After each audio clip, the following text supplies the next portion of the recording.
Jones, bom, para começo de conversa, a Flórida foi realmente o ponto alto aí, o ponto forte para os republicanos nessa eleição decepcionante de midterm, né? Havia uma expectativa de uma onda vermelha, né, de uma onda conservadora.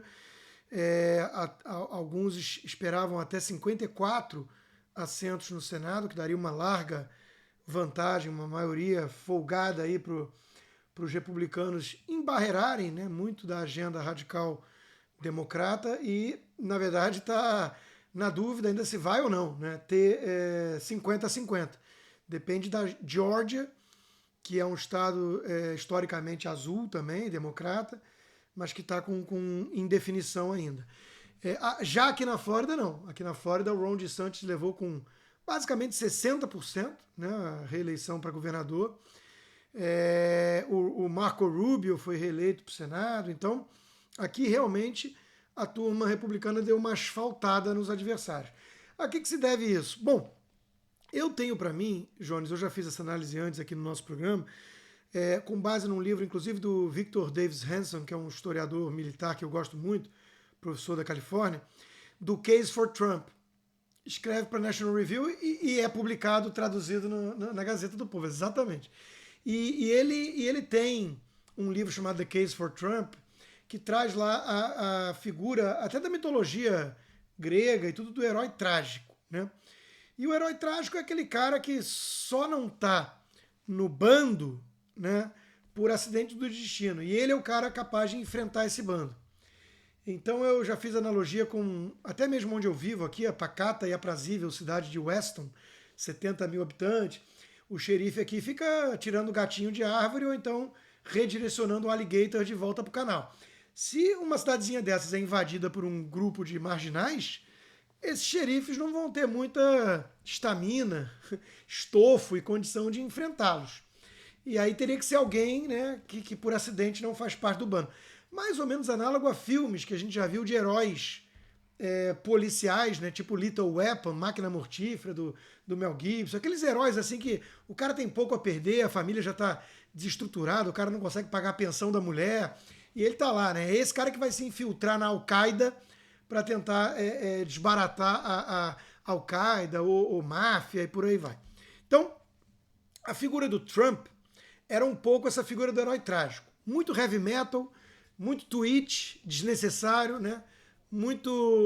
Um clima de guerra mesmo, constante, permanente. Isso foi importante, na minha visão, para desnudar os seus adversários hipócritas. Para derrubar o manto de somos democratas, inclusivos e blá blá blá. Né? O Trump mostrou: you're a bunch of fake news. Né? Vocês são um bando de hipócrita, vocês só querem saber de uma democracia de gabinete, sem povo. Eu já vim aqui drenar o pântano de Washington, eu vou escancarar esse jogo sujo que envolve também republicanos, mainstream, essas figuras meio Mitt Romney, né, que fingem que fazem muita oposição aos democratas mainstream, mas falam a mesmíssima língua. E ele cumpriu esse papel. Ele conseguiu fazer com que todos os hipócritas militantes saíssem da toca, né? E usassem, inclusive, os aparatos do Estado para tentar destruí-lo, derrubá-lo, mostrando o aparelhamento, mostrando a visão nada republicana que essa turma tem do Estado e por aí vai. Então, o Trump serviu para escancarar um jogo sujo de Washington. Muito análogo, né, ao que o Bolsonaro fez no Brasil. Só que as pessoas não aguentam heavy metal o tempo todo. É muito cansativo. Então, conseguiram, numa eleição para lá de suspeita, fazer o Joe Biden direto do sarcófago, com a ajuda da mídia, escondendo o laptop do filho, escondendo o próprio Joe Biden, sua senilidade, ser o presidente eleito com mais votos da história dos Estados Unidos, vai entender um negócio desse, e o Trump foi escanteado. Né? Aí vem a figura do Ron DeSantis. Ele é firme como o Trump ao combater a woke mob, como ele chama, né?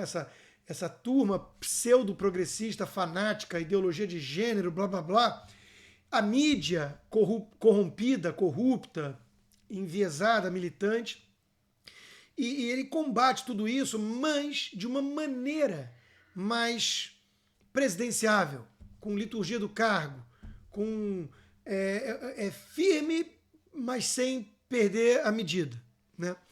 E basta ver o discurso que ele fez de vitória, né? Ele fez um discurso muito impactante, onde ele diz: aqui os lacradores não têm vez. A Flórida nunca vai se ajoelhar perante a woke mob, esses totalitários, esses intransigentes, esses fanáticos, esses malucos. Nós vamos prezar sempre a liberdade. Então é um discurso de liberdade contra totalitários, contra autoritários arrogantes que na pandemia ficaram mais ouriçados e atiçados ainda. E ele ofereceu resistência a isso.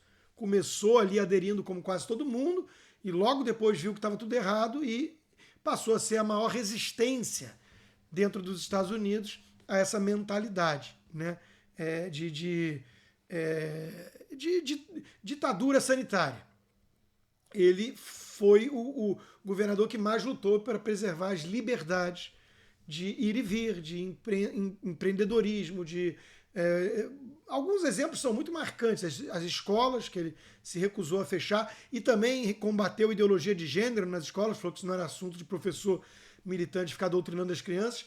E quando teve pressão de Disney, pressão de empresas de cruzeiro, ele virou e falou assim: se você quer obrigar vacina com passaporte totalitário ou máscara e não sei o quê, não precisa parar aqui não.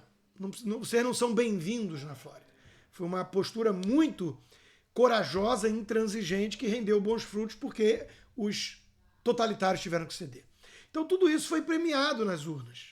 Eu vejo como uma compreensão de guerra cultural que ele comprou, ele entende o que está em jogo com essa woke mob, com essa turma maluca e totalitária. A economia, que vai bem, porque ele soube transformar e manter a Flórida como uma espécie de tax haven, né? Basta dar um número, Jones, para tu me entender.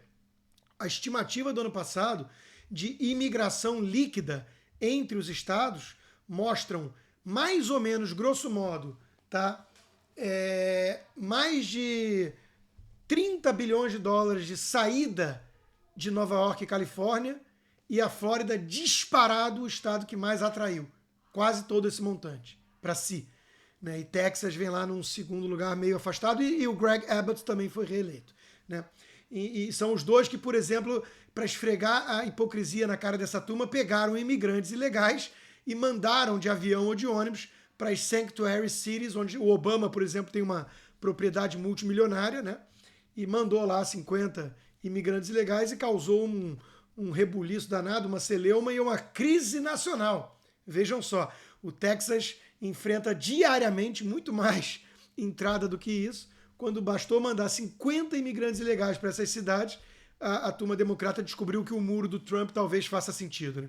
Então, assim, é combater a hipocrisia, é combater a ditadura sanitária, é combater a ideologia de gênero, a maluquice dessa turma pseudo-progressista e defender a liberdade econômica. Preservar ali os pilares básicos que fizeram dos Estados Unidos uma grande potência econômica, que é o oposto do que a Califórnia tem feito hoje, né? Só subindo imposto, criando um monte de burocracia, de regra, de regulação ambientalista e por aí vai. A Flórida tem muito menos impostos. A turma de Nova York está vindo direto aqui para Brickell, que já virou um baita hub financeiro no país, e por aí vai, né? Então, eu acho que as eleições como um todo foram uma decepção para os republicanos. Esperava-se uma onda muito mais avassaladora e não foi nem uma marolinha. Foi ali elas por elas, uma pequena maioria na Câmara, o Senado ainda está em dúvida e nos governos foi bem dividido. Ou seja, fracassaram. E é preciso apontar dedos, é preciso achar responsáveis. Eu acho que tem alguma coisa a ver com o Trump. Eu acho que o Trump virou uma figura mais tóxica, porque essa figura do herói trágico, como o próprio Victor Davis Hanson reconhece, ela é uma figura ingrata do ponto de vista histórico, porque ela cumpre um papel ali do trabalho sujo, que alguém tem que fazer, mas depois a própria sociedade quer se livrar, porque é uma figura que remete a métodos condenáveis. As pessoas não gostam. Elas querem voltar àquele verniz, aquela pátina de civilização, né? Que figuras assim ameaçam. Então, o Trump cumpriu o seu papel, mas ele não está ajudando muito. E para a próxima eleição nacional, tudo que os democratas querem é disputar com o Trump, para poder puxar da cartola o 6 de janeiro, a invasão do Capitólio, o Trump, o estilo dele, não sei o quê. Se eles vão encarar um Ron DeSantis, é muito mais complicado. Né? Essa narrativa não pega tanto. E o Trump está incomodado com o sucesso do Ron DeSantis. Ele tuitou a respeito, querendo comparar que ele teve mais voto e blá blá blá. Então ele não está assimilando bem essa ascensão muito embasada, muito sustentada do Ron DeSantis como uma nova liderança nacional do Partido Republicano dos conservadores. Né? Então é a análise que eu vejo. Os republicanos decepcionaram em âmbito nacional e a Flórida e o Ron DeSantis despontam como os grandes nomes, as grandes lideranças, o Estado, o político que agora fala em nome dos republicanos para cacifar o DeSantis e disputar a eleição contra sei lá quem, que o Joe Biden acaba de se tornar um octogenário, né? Já estava senil, agora ele é octogenário com um resultado péssimo para mostrar na economia. Motivo pelo qual esperava-se uma onda muito mais avassaladora republicana. Né? Então, vamos ver o que vem pela frente, mas acho que o Ron DeSantis tem tudo, se quiser, para ser o próximo presidente dos Estados Unidos.